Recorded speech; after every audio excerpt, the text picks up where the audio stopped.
Hello and welcome to the world-famous Driving You Crazy podcast. This is the show where we talk about all things transportation, anything that gets you from here to there. I am the traffic anchor and the transportation reporter for Denver 7 News, Jason Luber. And if you would like to be on the show, then you can always give me a call here on the listener hotline, 303-832-0217. And of course, all the contact links are in the description of this show. You know, I used to love snowstorms, because we're just coming off of snow coverage. As a kid, they were the greatest. The chance that school gets canceled. Unlimited opportunities to play in the snow, to build snow forts. I love building snow forts. And it's remarkable to me how quiet everything is in the snow. Just plop yourself into the snow, and it's just a great sound deadener. It makes everything quiet. I love that about snow. Of course, there's the skiing and the sledding, and if we were lucky when I was growing up, my best friend's dad, he would tie a toboggan, you know, those real long sleds, to the back of his car, and if the snow was covering the road, he would pull us on the toboggan down the street, and if you fell off, it's okay. They would just pick you up on the way back. He would actually slinky his way pretty much. You know, it's got an S-curve his way down the road, almost trying to get us to get knocked off of the toboggan, and then he would just pick us up on the way back. It was really the best of times, and I couldn't imagine the trouble he would be in now if the early 1970s was 2022. He would lose his license, he would probably go to jail, lose his job, lose his wife, all the above, and probably worse. I could only imagine the news stories and the videos of somebody doing that today, and the sensibilities of what life was like 40 years ago compared to what it is 50 years ago compared to what it is now. And now, because of what I do for a living, I really have learned to hate the snowstorm. It's really this. I think it's about the constant storm coverage with on TV, with more hits and continued broadcasting on the streaming, and then there's crashes and issues with everything, roads closed, crashes, more crashes. And if the storm is then a day storm, then they bring me back to do afternoon shows.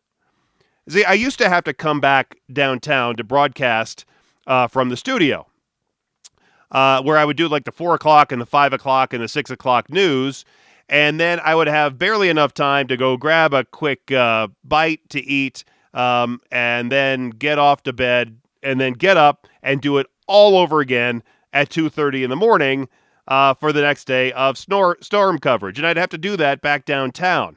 Because sometimes they'd put me up in a hotel, and I never like sleeping in a hotel, especially it's on a work thing, kind of like that. But now I can actually do the afternoon shows from my home studio in the basement. So it helps tremendously to be able to sleep at night in your own bed. And I could run upstairs between the 5:30 and 6 o'clock newscast and go grab something to eat, so you don't have to wait till the end of the show to get out of there and get something to eat, which I appreciate. But then the next day you have to drive all the way back downtown, especially if it's raging snowstorm, to get to the studio in the next morning. And I get it. I get it. It's part of the job. It's what I signed up for. Especially as news stations, they hear from viewers all the time. And it's I'm not breaking news here. It's no secret that weather is a huge part of why people watch local news. So not to miss a good opportunity, local news delivers and delivers and delivers that weather coverage, especially when the weather is bad. Just picture any promo from your local news station. Whatever it is, you have Doppler radar 7,000. Well, whatever your channel number is for your favorite local news station, that's going to be the number 1,000 for their radar. So if you're watching channel 13, they're going to have 13,000 radar, going to be looking at everything Doppler 13,000. That's just the way it is at every TV station around the country. They really hit weather because that's what people tell the TV stations they're really interested in. But as I get older and admittedly more cranky, I dislike all this snow coverage that we have to do. We live in Colorado where, have you heard, it snows. However, there's a lot of people that have moved to Colorado, and Denver specifically, that don't really experience Colorado snowstorms like have never really experienced that. So they're not used to all, at times we can get a lot of snow here. Sometimes this has actually been a more dry year. We can have a nice dry, pretty relatively warm winter. But we're getting some snow. We're in the pattern here in January and coming up in February. We will have a lot of snow, and you'll start to get snow cover on your street all the time, and you'll have some ruts in your road. And it's not like Buffalo or getting feet of snow, a little bit different than that. But it's just all the snow coverage that we have to do as a TV station that starts to get under your skin. And I try to focus my coverage on what I would want to know if I had to drive in the bad weather. Let's say I was an accountant or a garbage truck driver or whatever. I would want to know if I had to get out, if I couldn't work from home, if I had to go out in the snow, what it's really like. But I also have to cover a storm in a way that would help my wife and people like her drive in the snow. Because she's a much different driver in the snow than I am. She grew up in Colorado. She knows how to drive in the snow, but she doesn't really like it. I don't mind driving in the snow, but I also respect it. I respect the slide, if you will, and how you can slide and how best you can get around in the snow. But what I really hate is there's so many TV stations, especially the reporters and sometimes, a lot of the times, the traffic people. They paint such a broad brush about the road conditions. It's so terrible out there. You better not go out. Just stay inside. Have that extra cup of coffee. Just sit and watch us standing out on the side of the road and getting our faces coated in cold ice snow and just watch us as we're telling you what to do. That doesn't help anybody. It really doesn't. And, conditions, they change so much from neighborhood roads. Like my neighborhood road is still covered in snow a couple days later. But the secondary roads are in much better shape, and the highways are different. I mean, the conditions change from major streets to secondary streets to highways, from place to place. Around Metro Denver is especially challenging. There can be places, and there have been storms, where a mile away you have light flurries from a place that you're getting an inch or an inch and a half of snow an hour, where it's just totally dumping in one spot, but then literally a mile away, you just have light flurries and the conditions are completely different. But so many people, they just paint that broad brush of don't go out, it's so terrible, you can't do anything. Well, no, that's not the case. And there are a lot of seasoned drivers who can go out safely and navigate the roads safely, and they do it all the time. It's just there are a handful of jackballs that don't do it right, and they screw it up for the rest of us. So no matter how many times I'm going to say, hey, watch out for those deceptively icy spots, even though the highway looks mostly dry, there are some wet and icy spots out there. Just take it easy. That doesn't matter. And I hate saying that, but I still have to say that sometimes. But there's going to be people that don't listen and they get into a crash. And I've talked about how inconvenient a crash is and how much time you're now going to waste dealing with the crash, not only the initial impact and all that comes with that, but then the cleanup and the cost and the dealing with the insurance and the rental car and getting your car fixed or getting a new one or all that stuff. It's awful. It really is. And it's never worth trying to get somewhere driving on a road that might be a little bit dicey at 60 or 70 miles an hour when you could do it at 40 or 50. Really, the 3 or 4 or 5 additional minutes that you're saving aren't worth it. At least that's my experience. You go ahead and figure it out on your own. That's just I guess that's my advice. I don't know. Look, every job, no matter whatever you do, driving a garbage truck or being an accountant. They all have their own special challenges, and there's times, I'm sure, that you, no matter what you do, dread certain aspects of your job at certain times. Snowstorms, for me, are what I dread now most of the time. I think what I really need is not just a vacation, but also a job share, maybe with our Phoenix or Tucson station, so I can go there in the winter and then come back here to Colorado in the summer. I think it's a brilliant idea. I'm not so sure the person in Phoenix, it was Big Al down in Tucson. I'm not sure who they have now. Maybe I can get Big Al out of retirement. He can work for me in the wintertime here. And I can go down in Arizona and work there for the wintertime. Because really, what do you have to worry about in February? But except for all the baseball players showing up for spring training, bringing some extra traffic with their pricey sports cars as they're coming in for spring training, right? I could deal with that kind of a traffic jam and not all of this snow coverage that we have to do all the time. We have stations in California in Phoenix. I think we have a Bakersfield station. Speaking of that, I want to talk to the traffic guy in our Bakersfield station. One, I'm surprised that we have a traffic report there. I can't imagine there's a lot of traffic there in Bakersfield. And two, it's a state highway patrol trooper that actually does the traffic reports for our station there in Bakersfield. So I was going to have him on as one of our talking traffic segments. I'm going to write that down right now. I'll contact him and see if I can get him on for a talking traffic segment. Anyway, we are in the middle right now of winter all across the country and really in obviously the snowy states. It might not be the first time you've driven on snow and ice, but it might be the first time you've done so in an electric vehicle. Now, you might be thinking driving any vehicle on snow is all the same, but it's really not the case. At least that's what I have found. Now you think that driving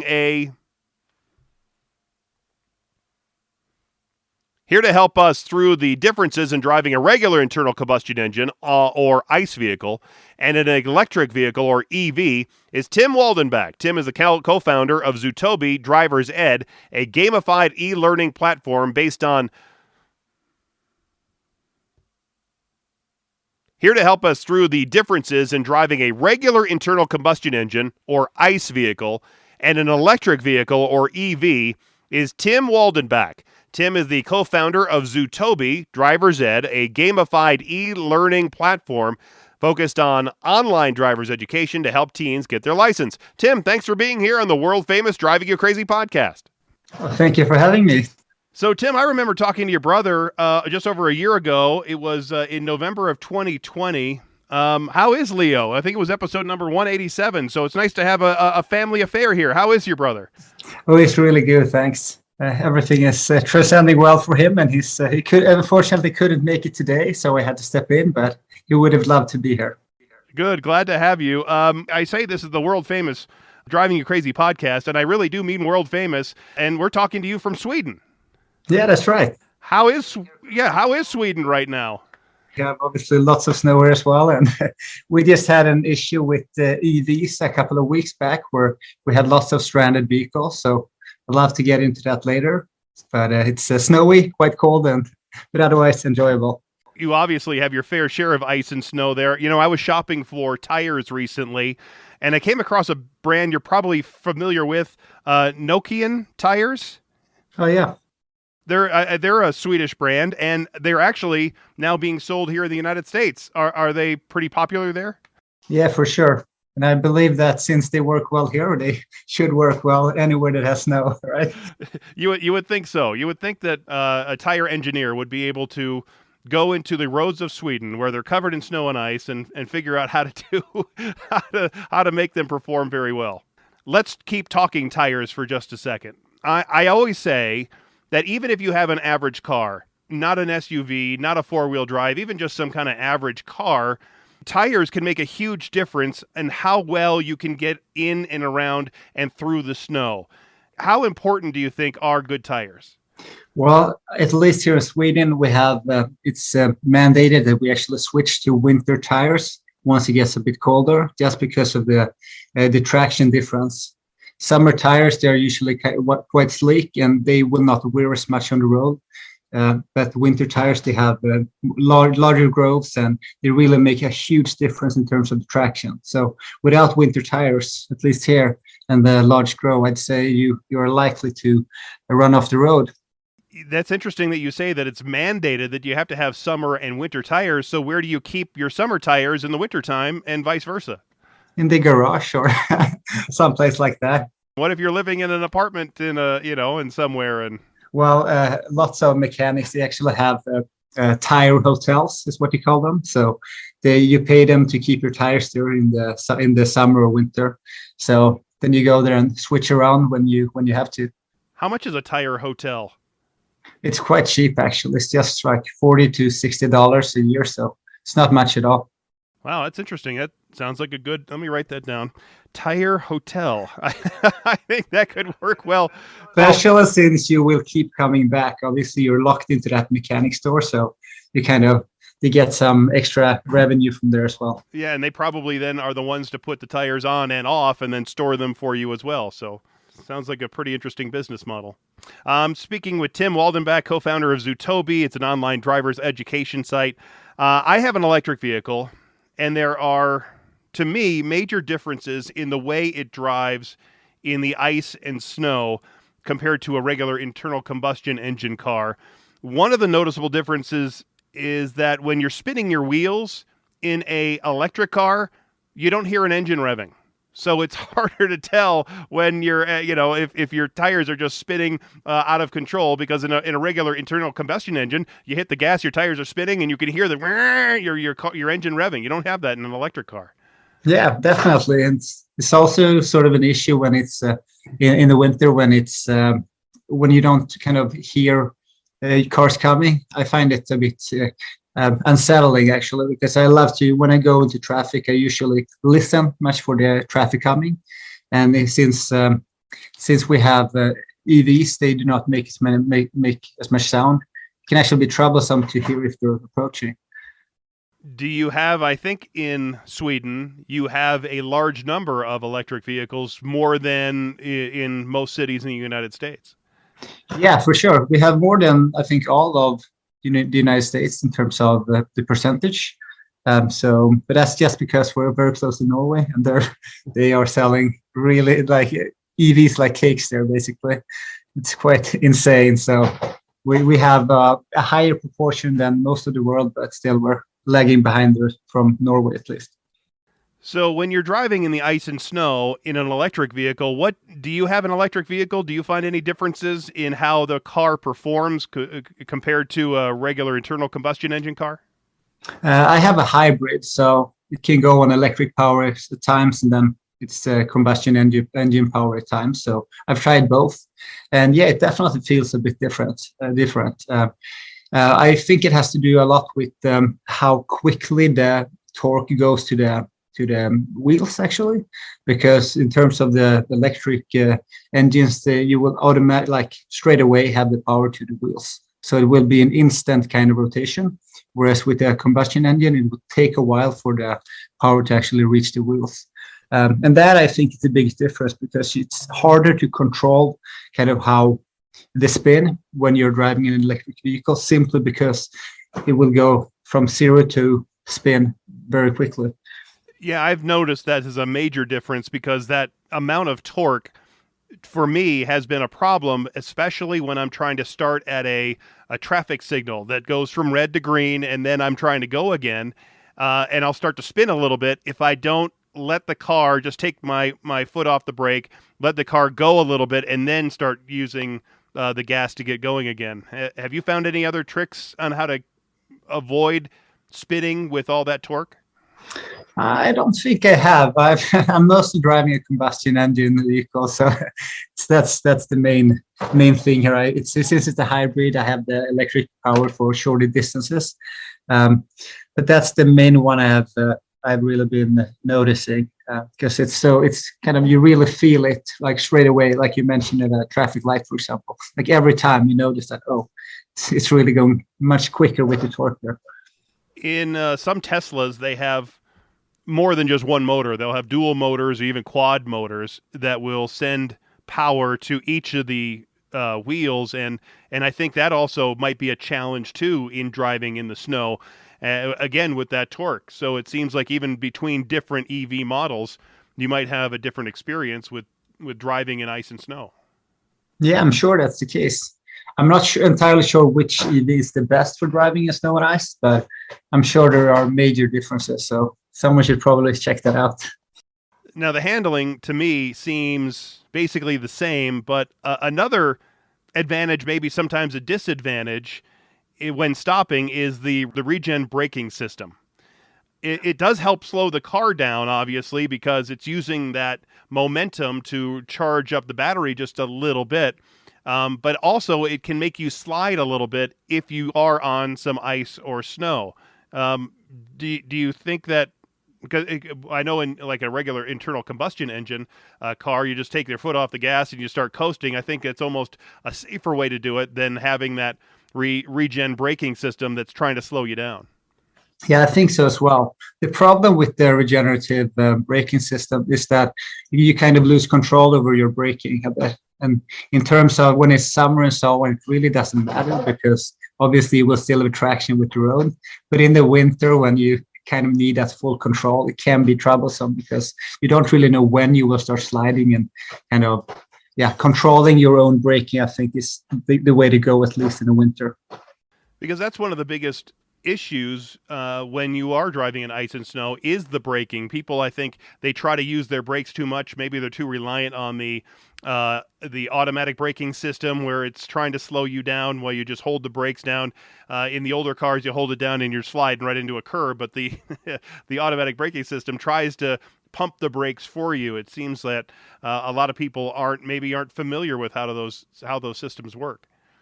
Yeah, I think that's entirely possible. And especially when it comes to braking, I feel that most people, they brake too late. So they come into curves and so on with a speed that's just way too high for their conditions. And that's really troubling.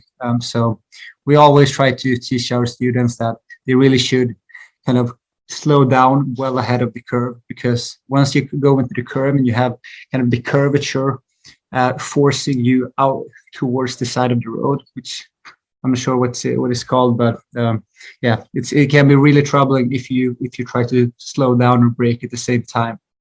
I'm speaking with Tim Waldenbach. He's the co-founder of Zootobi. It's an online driver's education site, and you can get to that site in the description of this show right now.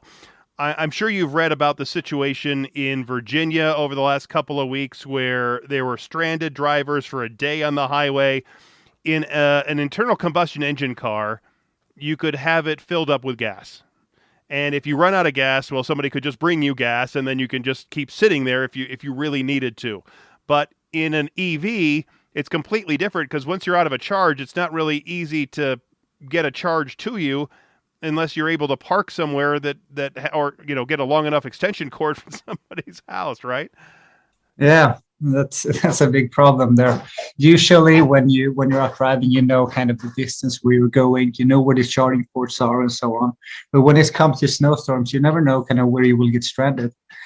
So I feel like being able to top off with fuel is a really good advantage for internal combustion engines, simply because they will always have fuel at the ready. When it comes to electric vehicles, there's like you can't even get a charge from another vehicle. Basically, you will need to kind of be towed off to some place where you can get a charge. So that can be a big problem. But as long as you have enough power by the time or at the start of your trip, I think you should be fine with an EV as well. It's just about planning.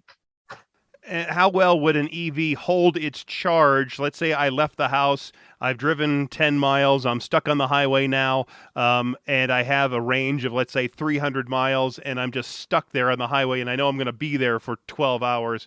Is that charge going to be enough to keep the internal equipment on and keep the heater on and allow me to hear the radio and at least be able to be in a warm car? Well, obviously, it all depends on kind of the car you're in and what kind of stuff you're using. But in general, EVs tend to lose between 20 or 30% of power just by being at like sub-zero degrees. So, or sub-zero when we're talking Celsius here, so when it's freezing. And so that's kind of a lot. And when it comes to these smaller EVs, they may not have these large batteries that provide them with enough power to kind of stay in the cold for extended periods of time. So losing 20 or 30% of that small power supply that they have can be very troublesome. You said that did you say that there were some vehicles stranded there in Sweden, a similar situation recently?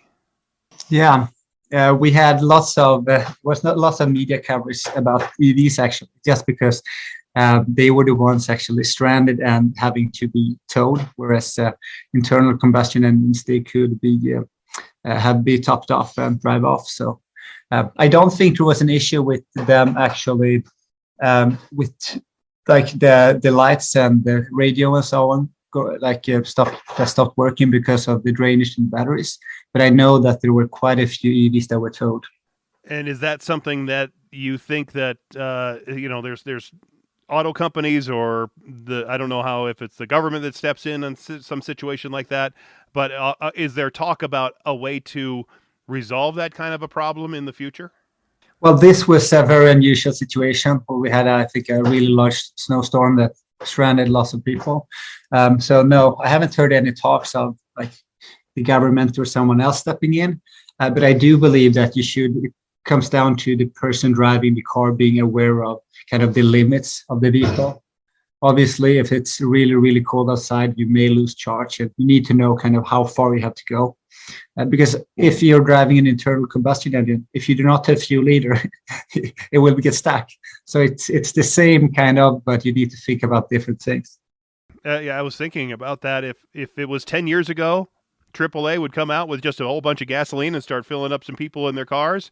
But 20 years from now, maybe sooner in Europe, like you said, all these electric vehicles are going to be out there, and there's no way to really bring in maybe there is going to be a vehicle that has a fast charger of some sort that can just hook up to an EV.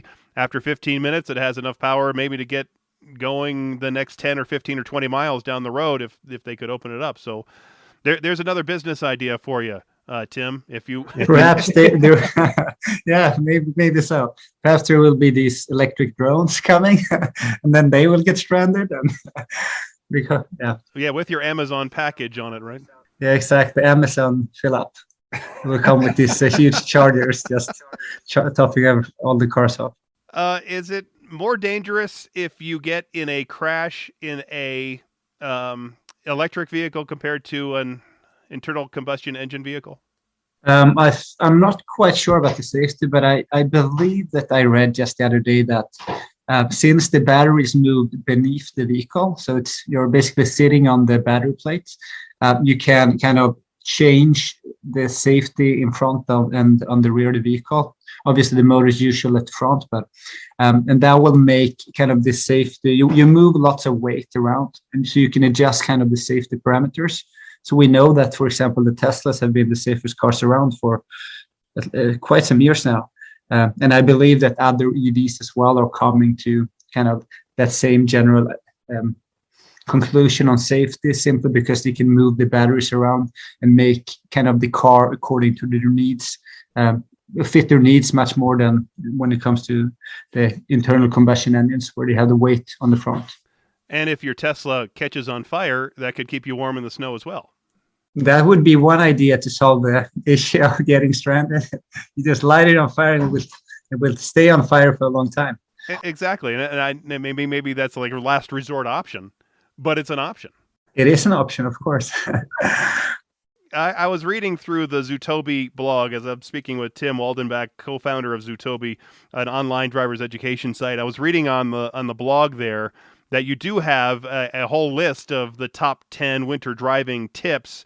The main tips that I try to preach really can be summed up in this statement, and see if you agree or you have different tips. Make no sudden moves. Yeah, I think that's a good one. Quite simply because even though you may think you're in control of your vehicle, you never know when other people are not. And we talked about tires earlier. People can have the wrong tires on, meaning they will not be able to stop at all, and stuff like that. So just try to not make the wrong moves. don't drive stupidly in traffic. And you should. That's kind of the main advice that I think anyone should take from driving in the winter. Just stay safer. Do not make wrong moves. Drive slower if you can. Keep the safety margin longer, and so on. I go to work and I'm driving to work. It's a little after 3:00 in the morning, and even it's just me and a couple of semis. But there's really, I have pretty much the entire roadway open for me without a lot of traffic around me, which I think helps out. How much of a difference, or how much do you think of a problem it is to have other people that are driving around you that maybe are inexperienced, or you never know what they're going to do? It's maybe not my driving in the snow. It's their driving in the snow that's going to cause me a problem. Oh, I think it's a huge problem. We know for a fact that many accidents come not because, well, like obviously, sometimes both drivers may be somewhat responsible, but in many accidents, one driver is mostly responsible, and perhaps the other one is just honestly a bystander that was caught up in a whole traffic accident. So I think that being aware of other vehicles, and for that reason, keeping, for example, a longer following distance and so on, just so you have more time to brake, and so you don't have to be caught up in other people's stuff is really important.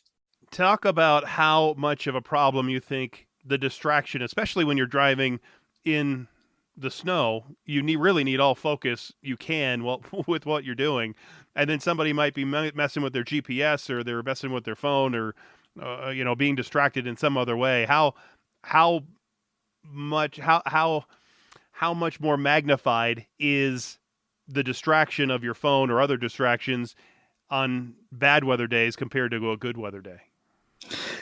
Well, it really depends. I believe that in bad weather days, your vision may be obstructed, like just starting off. So even just coming into the situation, you will have a worse view of the road ahead. You will also have longer stopping distances, meaning that if you are distracted by your GPS, for example, that 1 or 2 or 3 seconds may actually be the difference maker from being able to stop or not. Because in the summer, perhaps you may keep the same following distance in the winter as during the summer, but in the summer you would be able to stop, whereas in the winter, due to less traction on the road and snow, you will not be able to stop, even if you press your brakes at the same time. So I feel like just these distractions in the winter, what they do is they, like you mentioned, they kind of magnify the real problem, simply because you need to kind of instead have it the other way, where you have more time in every single situation rather than less. You obviously share some tips about, and we talked about them, winter driving. But is it the same? Would you have the same tips if you were driving in Europe compared to the United States? Are there differences in the way Europeans drive, or the European road system is set up compared to the United States system set up? And you might have different tips based on Europe or the United States, or even Asia or other countries that get some ice and snow? Well, I do think that the tips kind of depend on how much snow you actually have. Because if you do have occurring snow, you will sort of have the same basic outline of what you need to think about. But for example, Italy, we had just a few weeks back where there was snow in Italy, and obviously they do not expect there to be snow. They do not have the tires for snow. They are not prepared for it at all. And so I would say that kind of the tips going to Italy would have been completely different just because they don't know how to drive at all in snow. Whereas these tips are more towards staying safe during your normal driving, rather than just going over all of the stuff that can happen in snow. Well, and they're driving their Ferraris all around with bad tires and probably too fast. So, there are parts of Italy. They had the Winter Olympics in Italy a bunch of years ago. So they can't be that unfamiliar to snow. Well, they have the Alps, so obviously they will have some parts of Italy where you can drive up the mountains and you will face snow. But in terms of the large majority, they would never see snow. And Like when there's snow actually falling from the sky, they basically go out to the streets and like, what's this? This is what I've seen on TV. It's not like driving there in Sweden where you are, or Norway or Finland where you obviously see, all kinds of snow and ice and have to deal with that bad weather for longer than most other parts of Europe and United States. Oh, not at all. What can teens do when they get onto the Zootobi site? What can they learn about winter driving, or what can they learn about the best practices of driving in ice and snow, and get them to help them out as they're trying to learn to drive? I would think that because to me, experience is really the best teacher. Oh, it for sure is. What we've done is we have actually devoted entire lessons towards driving in snow and during in hazardous situations and so on. So what we have tons of tips. We have illustrations, pictures, and so on, where we really try to highlight like this is how a person should act. This is how you should not act, obviously, which is equally important. So we have tons of content specifically made for driving in rain, ice, snow, and so on. So I think that for folks that are interested in learning how to drive, this is definitely a good way where you experience and can kind of visualize these sorts of situations. And do you give any tips on driving different types of vehicles, driving a SUV, a larger vehicle, driving a smaller vehicle with different capabilities? They all, again, experience is really the best teacher, but do you have any tips for the teens when they're trying to drive different styles and different sizes of vehicles? We do have some tips for sure, and it all is, and most come down to the size. We do not discuss a whole lot about the torque, for example, but rather about the kind of how the size makes the difference in terms of blind spots, how you should act, how you should not drive in another driver's blind spot, how your blind spot are set up. Even when it comes to like large trucks, for example, like how should you even approach a truck driving on a highway? Because obviously I've done this myself. If you come up too quickly or you get in their blind spots, that's kind of one of the biggest dangers in traffic overall, just because they're huge and they will not see you. And they also can splash, especially if there's slush on the road. They splash all that stuff on your windshield, temporarily blinding you and trying to wipe it off. It's really unnerving, even if it's just for 2 or 3 or 4 seconds. It's really unnerving when you're driving and you can't see where you're going. Yeah, I think that one of my most dangerous experiences ever in traffic was actually when I tried to pass a truck in. It was at night, so and in the winter, and I got all this slush on my windscreen, and I literally did not see the road ahead of me. I just tried to keep my vehicle going straight and trying to pass the truck, but since it was quite a tight road, and I had this huge truck next to me, I was really scared there. Eventually I got past it. I just tried to slam the accelerator just to kind of get past. I didn't want to stay there for long because it just kept getting more and more slush. But yeah, that was very dangerous. So since then, I'm really taking it easy when I pass tracks. Well, and that can be a little tricky. You said you slam on the accelerator to get going. If you have a rear wheel drive, you're in more of a risk of spinning out a little bit, fishtailing, compared to a front wheel drive where you're trying to just hit the gas. Yeah, for sure. And I probably did not do that the correct way, but I just, once it happens, you never know how to act. And so I got this slash on the windscreen. It was night. I couldn't see anything. And I felt that if I were to stay next to this truck for a longer time, this would just keep going. I had to get past. So yeah, that was my story, but I'm safe now and everything worked out. How long is the winter season there in Sweden? Well, it sort of depends. We usually get snow like for the first time in early December or late November. And then it can keep going all the way to April, basically. So it really depends, but it's white and lovely outside now. So at least there's snow right now. Very nice. You have more snow there than I do in Colorado, which is good. You can keep it. Well, Tim Waldenbach, co-founder of Zootobi, online driver's education site, and you can again get their link at the description of the show. I appreciate your time and your insight and talking to you from talking from across in Europe there. And thanks for being here. Yeah, thanks for having me. Again, all the contact links for Zutobi and for Tim are in the description of this show. And like anything, experience really is the best teacher. And it's going to take some time to get new EV owners really used to how the cars drive a little bit differently than the gasoline cars. One thing that I remember growing up was that if you got stuck in the snow, you had to rock the car back and forth, and sometimes you have to slam the car from drive to reverse and back and forth and try to help rock the car back and forth. The gear shift is a little bit basically the same in a gasoline car as well as a electric car. You just move the shifter. Obviously, it's a little bit different feel though when you're trying to rock the car back and forth. You don't, like I said earlier, you don't hear the engine revving. That's a whole different feel.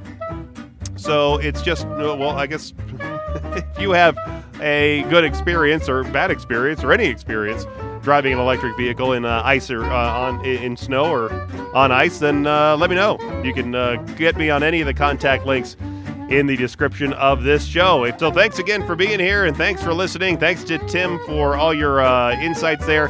And until next time, I'm Jason Looper, the Traffic Guy. Be safe, and as always, happy motoring.